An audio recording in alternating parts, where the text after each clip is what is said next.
onions will jazz up just about anything you can think of. So let's make some today. Start with a red onion that you're going to very thinly slice.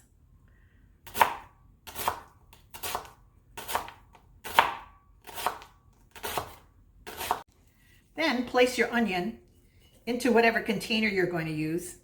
I'm using a glass jar with a lid so that I can store it in my fridge for about a week. You can use whatever container you like, but I do recommend that you use a glass container because you're going to be using quite a lot of vinegar. Go ahead and pack it in there and add a few peppercorns if you have them.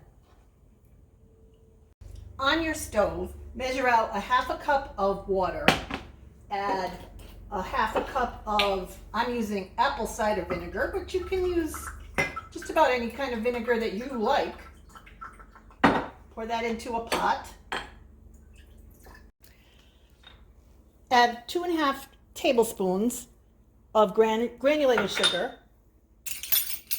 a half teaspoon of salt. I like to use kosher salt.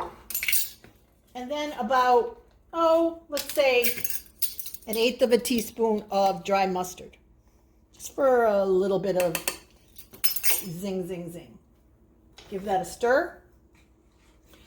And bring it to almost a boil. You want the salt and everything in here to dissolve. Once everything is dissolved, pour the mixture over the onions that are in your container. Set it aside to cool.